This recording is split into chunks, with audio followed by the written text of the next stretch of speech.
Perdón, no me acordé que había desactivado. Buenas noches.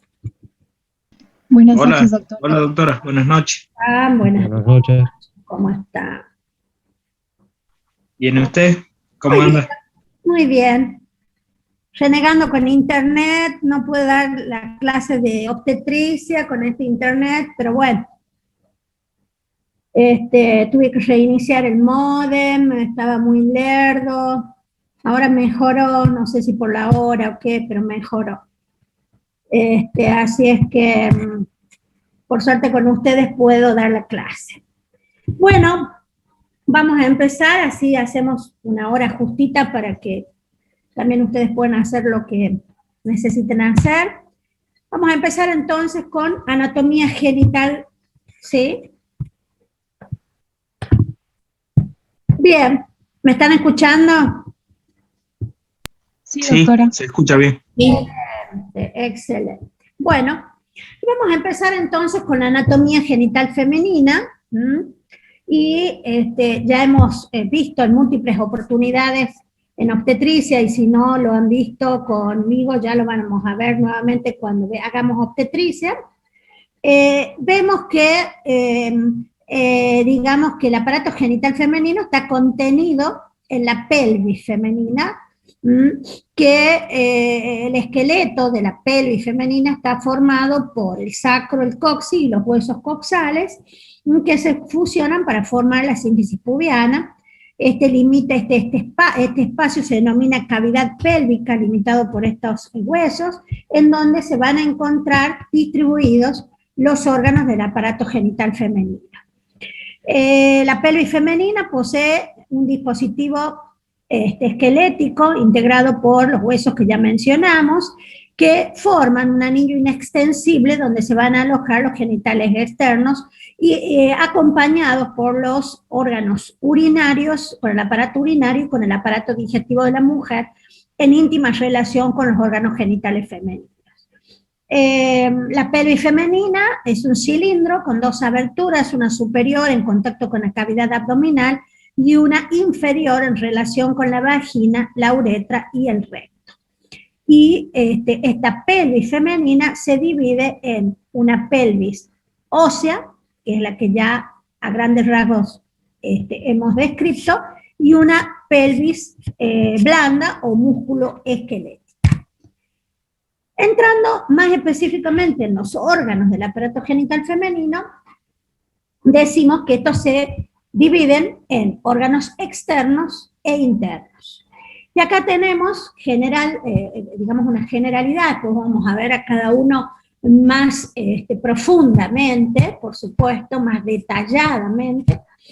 Vemos que los órganos externos están compuestos por, que es la llamada vulva, está compuesto por el monte de Venus, ¿sí? Los labios mayores, que son estas dos estructuras, labios menores, ¿sí? El clítoris, ¿sí? El meato urinario, las glándulas de Skene hacia ambos lados, las glándulas de Bartolini hacia ambos lados de la parte inferior de la entrada a la vagina, el himen o introito vaginal y el periné, llamado también por nosotros perineo ginecológico, que es el lugar de inserción, ¿sí? De los músculos, de los tendones, de los músculos de la pelvis. Y por supuesto, nunca nos olvidamos en el examen externo de la vulva, nunca nos olvidamos de revisar, por supuesto, el ano, ¿no? Bien, y vamos a seguir con esta generalidad, ya vamos a ver cada uno de estos órganos en profundidad. La vulva integra, digamos, el conjunto de los órganos genitales externos de la mujer. Tenemos el monte de Venus en ella, que es una prominencia localizada por delante de la sínfisis pubiana, constituida por tejido adiposo y vello. Los labios mayores, ¿sí? Formaciones prominentes constituidas por tejido conectivo y tejido celular, con abundantes folículos pilosos. Los labios menores, también formados por repliegues cutáneos, sí, que tienen la característica que lo diferencian de los labios mayores en que no tienen folículos pilosos. El clítoris, un órgano homólogo al pene, constituido por tejido eréctil con una red venosa y sensitiva importante, que lo hace el principal productor de sensaciones placenteras en el acto sexual. El meato urinario, por debajo del clítoris, orificio en forma de hendidura, en el cual desemboca la uretra hacia el exterior y que está revestido por epitelio transicional. A ambos lados de la uretra se encuentran las glándulas de Skene en el tercio superior, ¿sí? Glándulas, ¿sí?, que pocas veces manifiestan patología, pero pueden hacerlo. Sin embargo, en la parte inferior de la vulva se encuentran las glándulas de Bartolino, ¿sí?, que son las que con frecuencia, ¿sí?, manifiestan patología.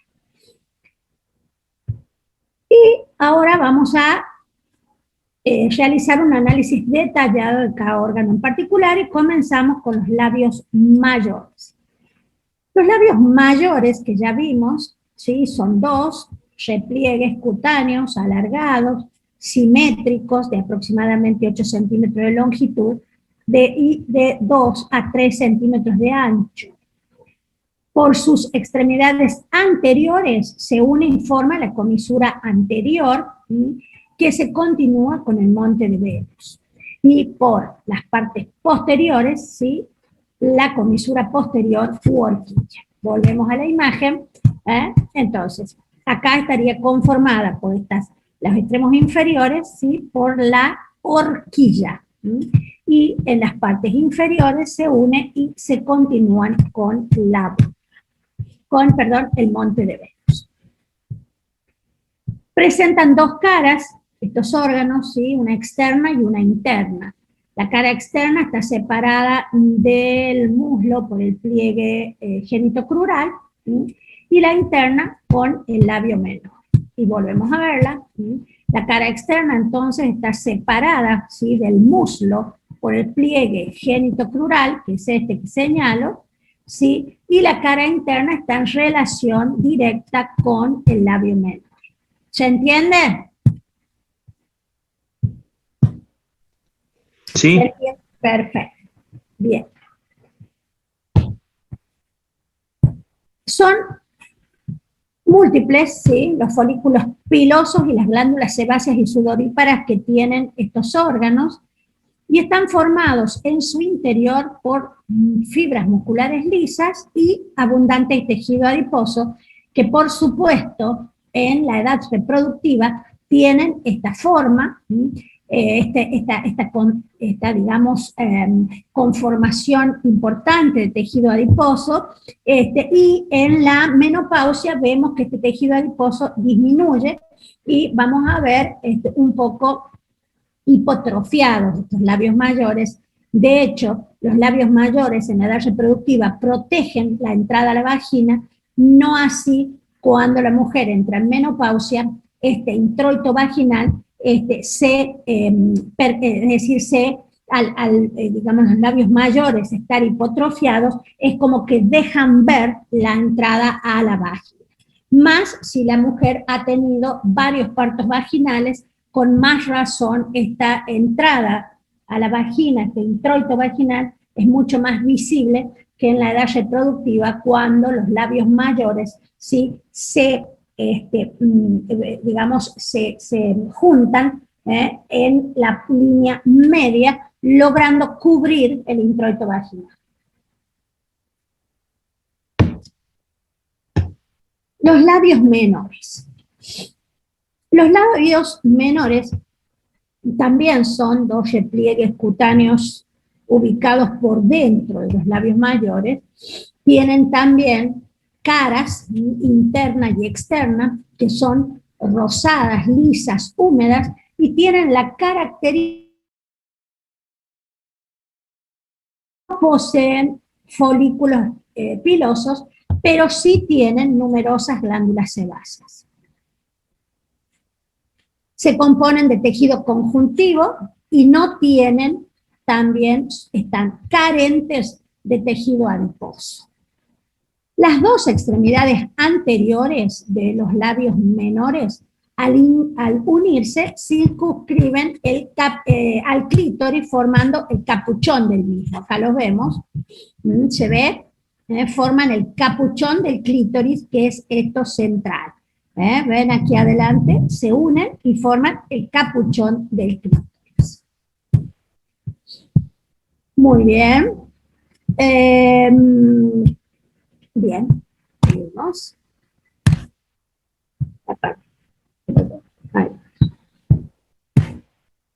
Bien. Perfecto. El espacio interlabial, entre los labios mayores y menores.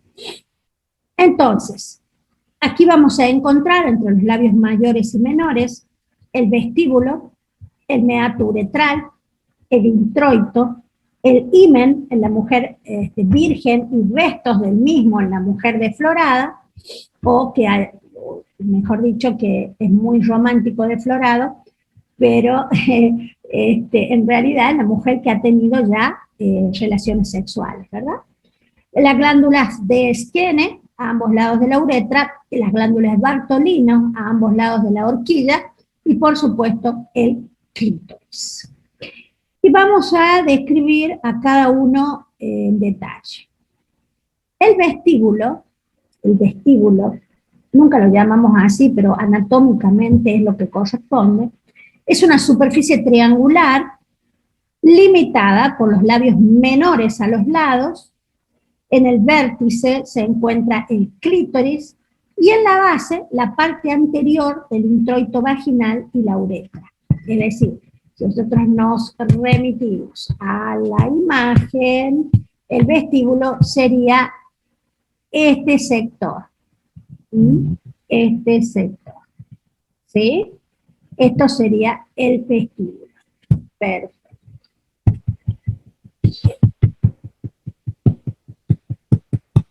Ahí continuamos. Muy bien.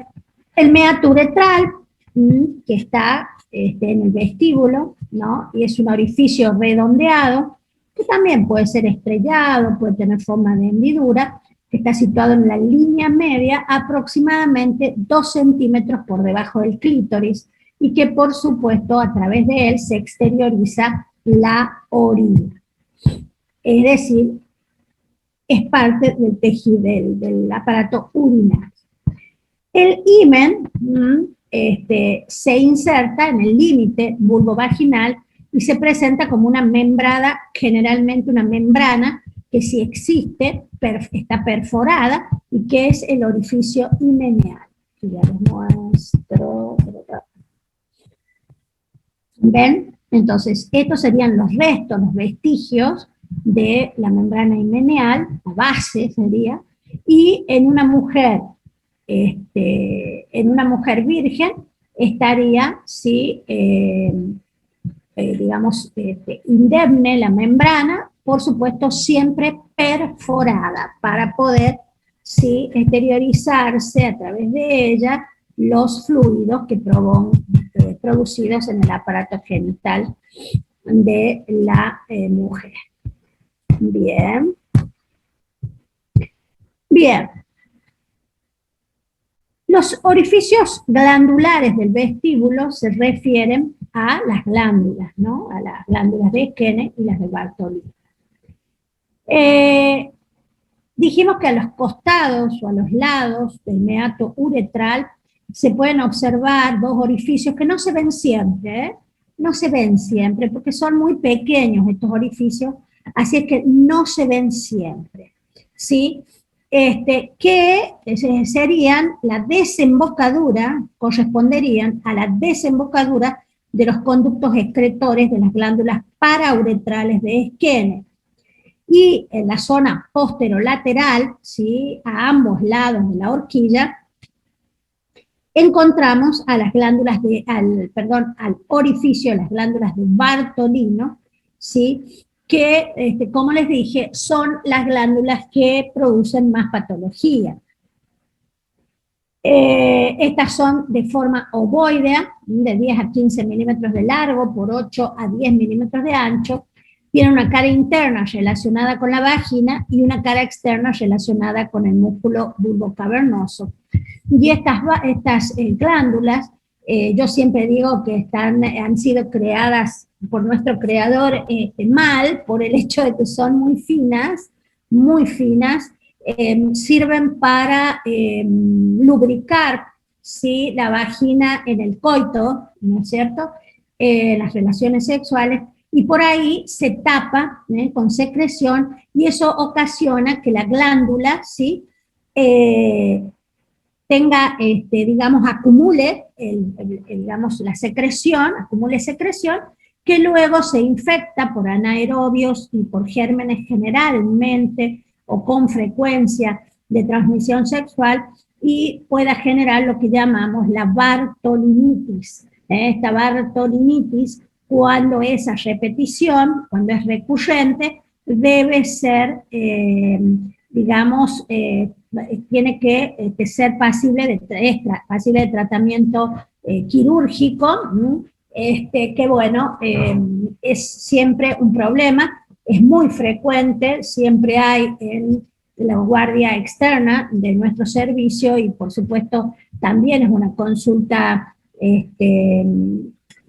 frecuente en los centros primarios que tienen guardia externa o en los centros primarios mismos, en la consulta médica, de drenaje, ¿sí?, de esta glándula que produce signos inflamatorios y dolor, que la verdad son síntomas muy molestos para la paciente y que, bueno, uno queda como un rey, ¿no?, cuando drena la glándula, y que es muy fácil de drenar, y la paciente, por supuesto, experimenta un alivio y puede moverse con facilidad después de esto. Y bueno, es decir, que siempre estamos drenando una glándula en un servicio de guardia ginecológica. Cuando esto, digamos, recurre, hay que, por supuesto, tratarla quirúrgicamente con la exéresis de la glándula, que es la bartolinectomía, la ectomía de la glándula, o bien la marsupialización, que lo más frecuente es que realicemos la ectomía de la glándula. Bien. Y con más frecuencia, fíjense ustedes, se produce del lado izquierdo. ¿Por qué? No lo sé, pero es muy raro verla del lado derecho. Pero he visto, pero es mucho más frecuente del lado izquierdo. No lo sé por qué, pero es más frecuente del lado izquierdo de la paciente. Bien, ¿qué pasa anatómicamente con el clítoris? El clítoris está situado en la porción anterosuperior de la vulva, es el homólogo del pene en el hombre, se originan en los cuerpos cavernosos que siguen el trayecto de las ramas isquiopubianas, donde se insertan y, dirigidas hacia adelante, convergen en la línea media formando el cuerpo del clítoris, impar, medio, que luego de un corto trayecto se acoda por delante de la sínfisis pubiana y se inclina hacia abajo. El clítoris está sostenido por un ligamento suspensor que lo fija a la sínfisis pubiana, y la porción vulvar del clítoris está formada por un cuerpo que tiene forma cilíndrica y que termina en un nódulo fibroso que es el glande del clítoris, que en su totalidad, todo el clítoris mide entre 6 y 7 centímetros. Esa sería la descripción de los órganos externos. Y ahora vamos a ver los órganos internos. Los órganos internos femeninos, y de una importancia tremenda, en lo reproductivo hablamos, para la mujer, que son la vagina, el útero, las trompas de falopio, también llamados oviductos, o llamados trompas simplemente, y los ovarios, que yo diría de estos órganos, por supuesto, su principal función es la reproductiva, pero los ovarios creo que son los que más importancia tienen, son los que hay que conservar, son muy nobles los ovarios y son los que mantienen a la mujer libre de un montón de enfermedades que poseen luego de que estos caducan, ¿no? Su función principal, que es la reproductiva, y por supuesto la producción de hormonas sexuales, ¿sí? Que de estrógenos y progesterona, que no tan solo sirven para la reproducción, sino también para mantener a la mujer libre de un montón de enfermedades que tienen en la menopausia, y bueno, una de ellas es la osteopenia, ¿no? Así es que yo creo que de aquí rescato el valor del ovario, porque el resto tiene valor, por supuesto, en la edad reproductiva, ¿no? Que cada vez van, digamos, acortando la edad reproductiva en cuanto a, ¿no? a reproducirse, a tener hijos. Me acuerdo que eran 37 años cuando yo hace 12 años, 13 años ya, en agosto va a ser 13 años que fui mamá a los 45 años, y bueno, se pensaba, en ese momento nadie me daba crédito, y ahí era 37 años la edad máxima para que uno pudiera reproducirse sin ninguna complicación. Hoy, después de 13 años, son los 35 años. Por supuesto, los ovarios son los que van a determinar, de acuerdo a las reservas que posean de folículos, hasta qué edad la mujer puede reproducirse, ¿no? Yo, como les digo, a los 43 años, en ese año, en el transcurso de ese año, me embaracé 2 veces, y bueno, cumpliendo 44, el mismo mes que cumplí 44, logré el segundo embarazo y mi hijo de 13, ¿no? O sea que mis ovarios hasta esa edad aún continuaban, tenían reserva, ¿sí? Así es que los ovarios son fundamentales para la mujer. Y bueno, el resto, por supuesto, y el ovario incluido, para la reproducción, ¿no? Para la reproducción. Bien. Y vamos a dar detalles generales de estos órganos, y empezamos con la vagina. ¿Sí? Es un conducto virtual, porque en realidad es virtual. Ambas caras, vamos a ver, se conectan, es decir, están unidas, coaptan una con la otra, y solamente se hace real esta cavidad en el coito, y cuando debemos colocar un espéculo para visualizar, pero si no, en realidad es una cavidad virtual. Es un órgano impar, un músculo membranoso, que mide, yo siempre digo que mide un poco más que 7 centímetros, muy poco. Para mí mide entre 9 y 11 centímetros, 9 y 12 centímetros. Para mí estos 7 centímetros es muy poco. Entre 9 y 12 centímetros lo van a ver en otros libros de anatomía, y por supuesto se extiende desde la vulva al útero, se inserta en el útero, casualmente en una región que es la porción intermedia del cuello del útero, formando los fondos de saco vaginales que ya vamos a ver. La vagina tiene relaciones anatómicas importantes. Hemos dicho que el aparato genital femenino está en íntima relación con el aparato urinario, con el cual comparte cierto origen embrionario, y con el aparato digestivo.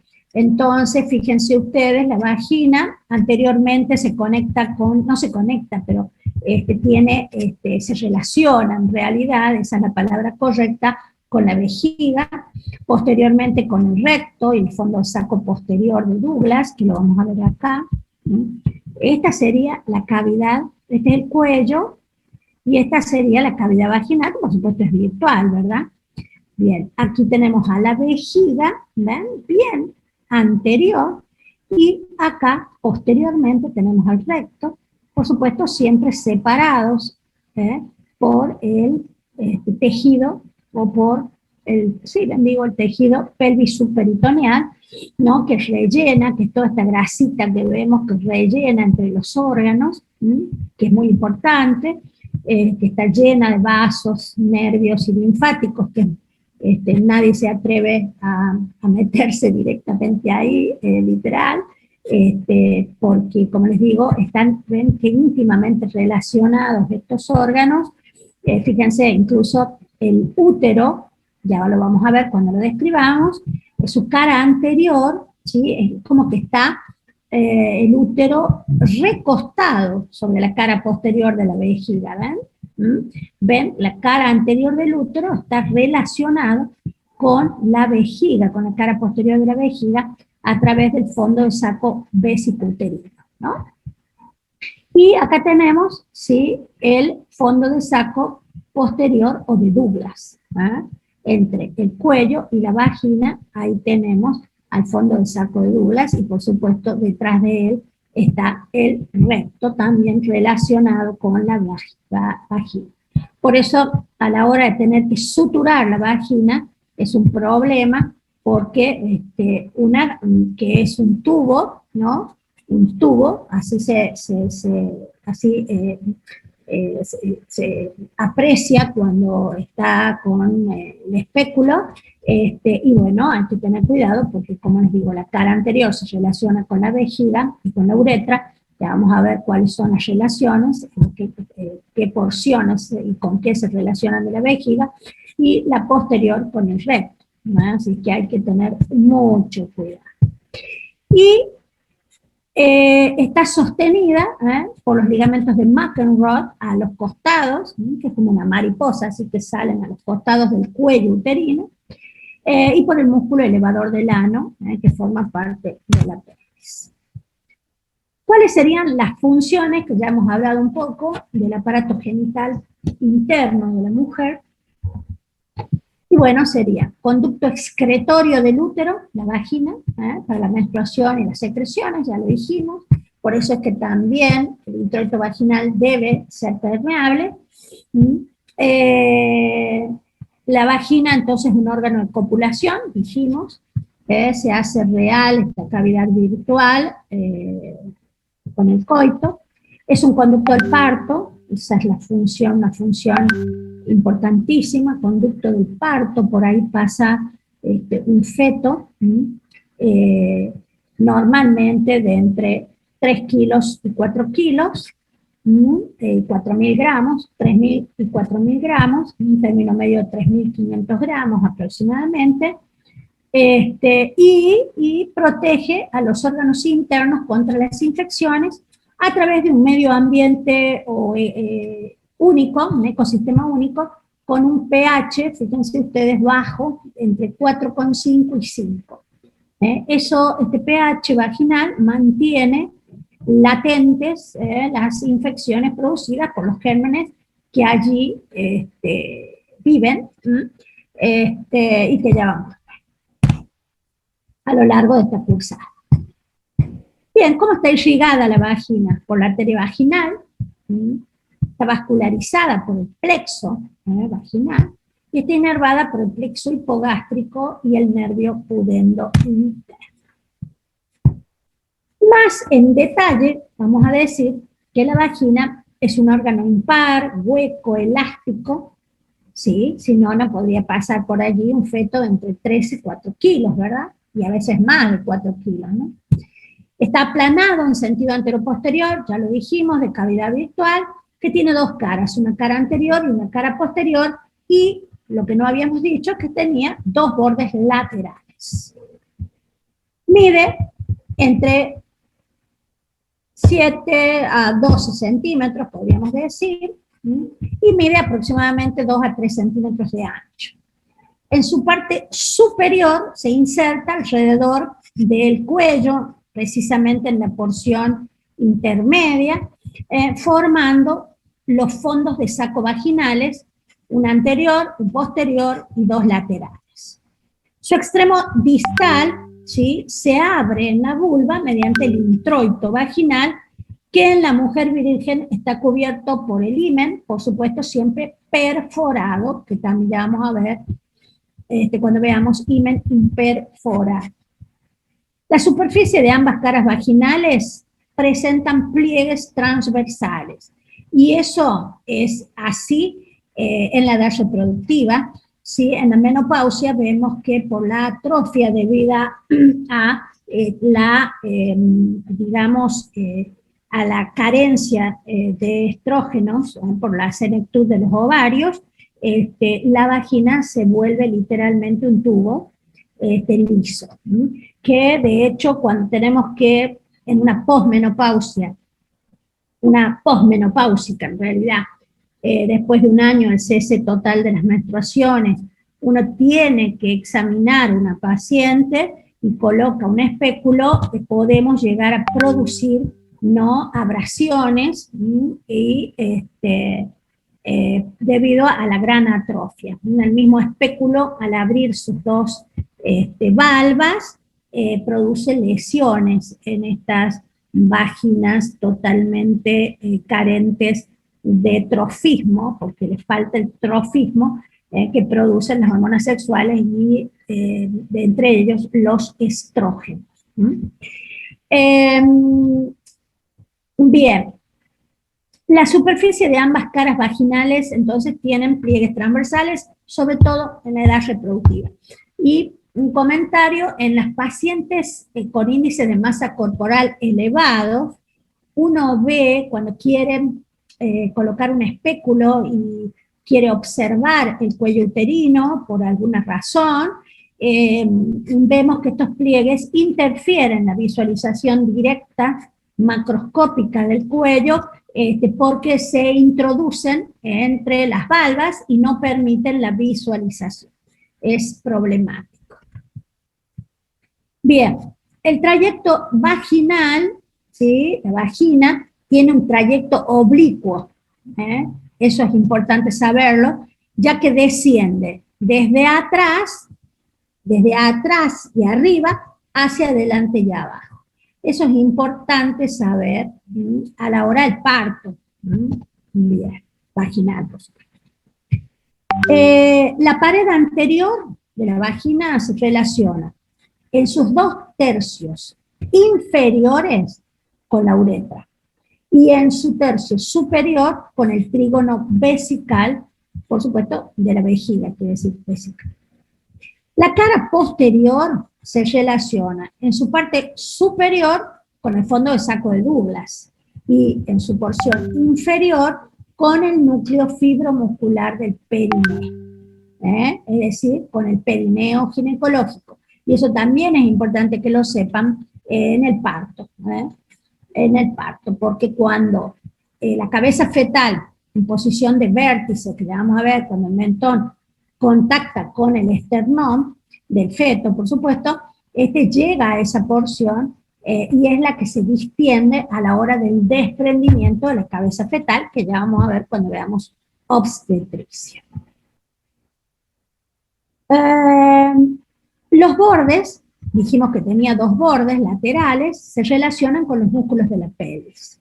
Y la vagina posee una estructura tubular, ¿sí?, histológicamente hablando, con una capa interna mucosa, una intermedia muscular y una externa fibrosa.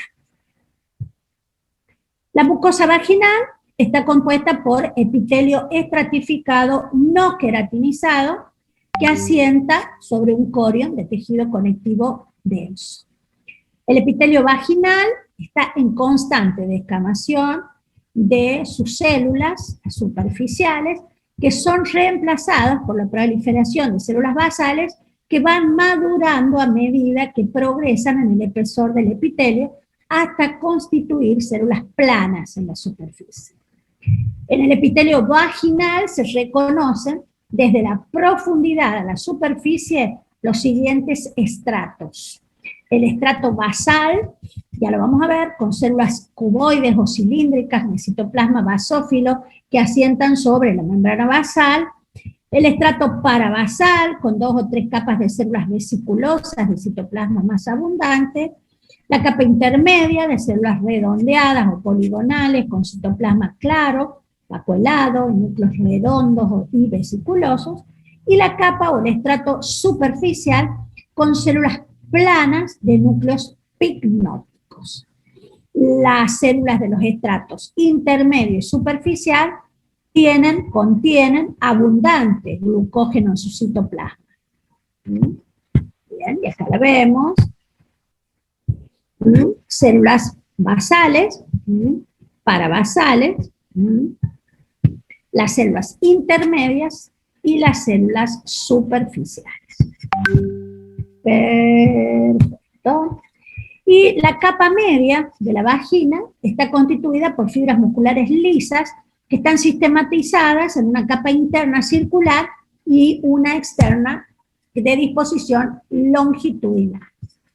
Y la capa externa de la vagina corresponde a un tejido fibroso denso, que se continúa en realidad con las fascias pelvianas, con las fascias del tejido pelvis-subperitoneal, que recubre los órganos, ¿sí?, internos, los órganos internos y sus relaciones, la vejiga, el aparato urinario y el aparato digestional.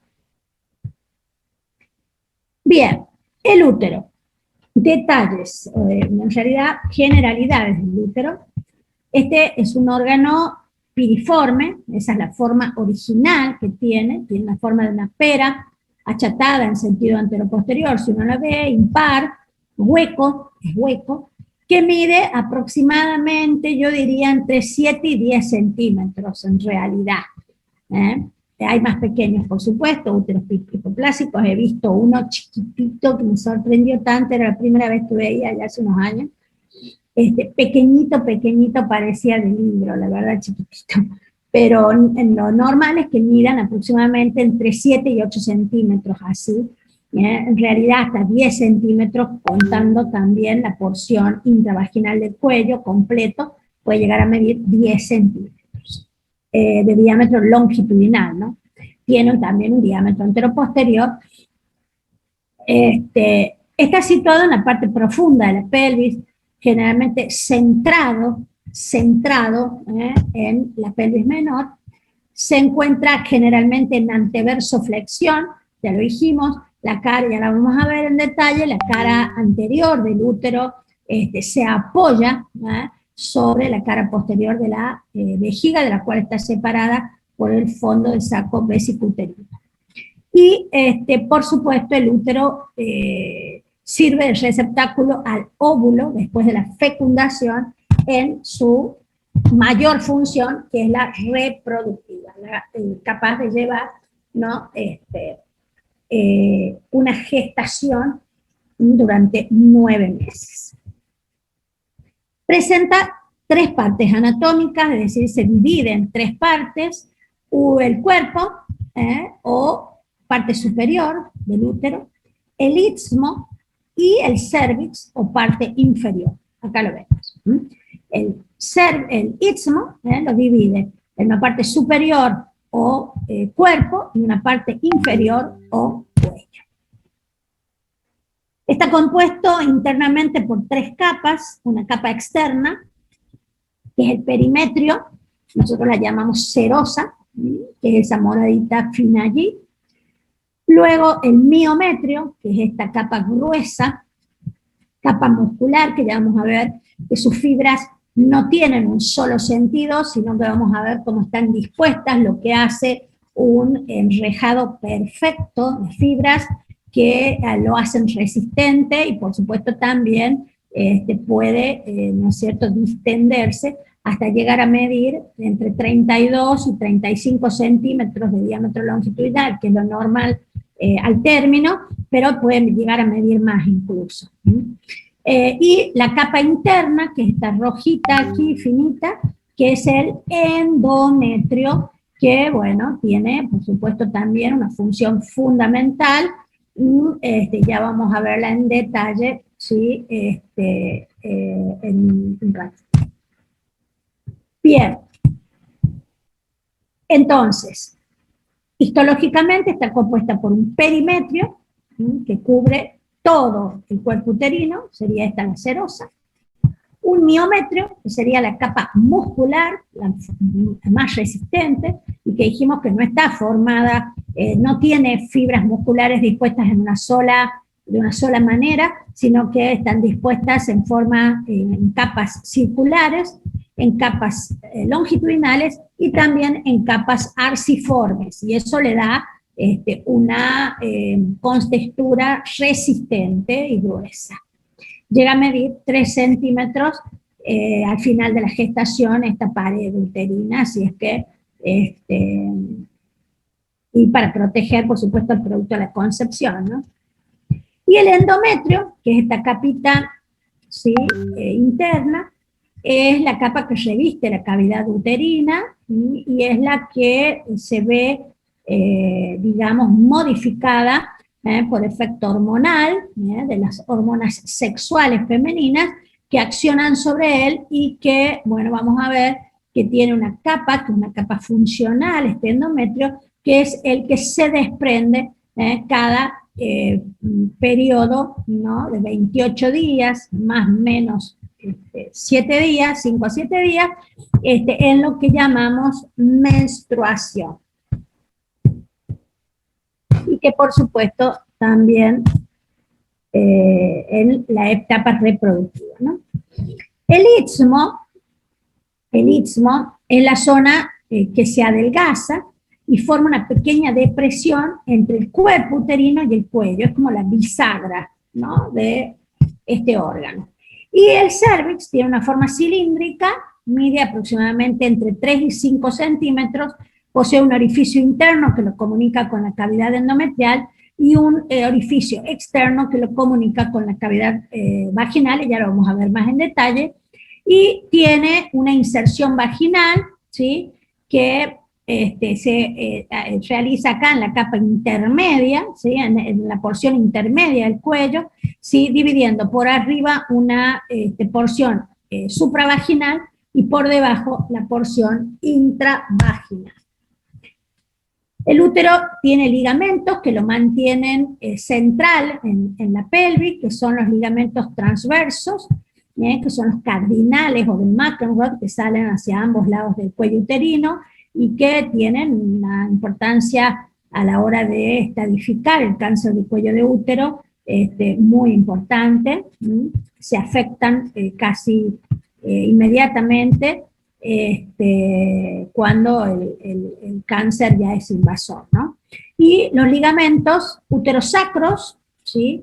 Uterosacros que van hacia atrás y el ligamento pubovesicuterino hacia adelante y el cardinal o de McEnroe hacia los costados. Y por supuesto arriba está el ligamento redondo y los ligamentos anchos que van a partir hacia ambos lados como si fueran alas de mariposa y que van a contener en su interior vasos, nervios y linfáticos, que también es una estructura importante que tapiza en la cara anterior, posterior, ya lo vamos a ver bien en detalle. El útero se encuentra irrigada por supuesto, la arteria uterina, que se llama de la ilíaca interna, o también llamada hipogástrica, y rama de la ilíaca común, rama de la arteria de la aorta abdominal, también, y por la arteria ovárica, que es rama de la aorta. Está vascularizado por la vena ovárica derecha, que proviene de la vena cava inferior, y por la vena ovárica izquierda, que proviene de la vena renal izquierda. Y está inervado por el sistema simpático y parasimpático, por el plexo hipogástrico y por el plexo pélvico. Y acá tenemos, ¿sí?, cómo está conformado el aparato genital interno femenino, ¿no? Entonces, fíjense que parece una mariposa, ¿no? Y todo esto está cubierto, por supuesto, por los ligamentos anchos. Entonces parece una libélula o una mariposa. Acá tenemos entonces la vagina, que se inserta en la porción intermedia del cuello uterino. El cuello uterino es todo esto, ¿sí? Y va a dividir al cuello en una porción supravaginal y en una porción intravaginal. La porción supravaginal es la que está, por supuesto, en la cavidad abdominal, pelviana, pero la vemos en el abdomen ya. Esta es la cavidad endometrial o cavidad uterina, que se conecta, por supuesto, a través de orificios. El orificio interno lo comunica con el endocervix y el orificio externo con la vagina. Luego, también la cavidad endometrial se comunica con el ostium ubicado acá en los cuernos uterinos y se continúa con las trompas de Falopio. Luego están acá los ovarios, principal órgano para mí, femenino, ¿no? Que ya lo vamos a describir, por supuesto, en detalle, y siempre lo pregunto, así que hay que estudiarlo perfectísimamente porque es muy interesante el ovario, y eso que acá está reducido un poco su anatomía, pero que es muy, muy, muy importante en la mujer, y que quiero que lo describan bien en el final, porque no dejo de preguntar ovario. Para mí es el órgano más importante femenino.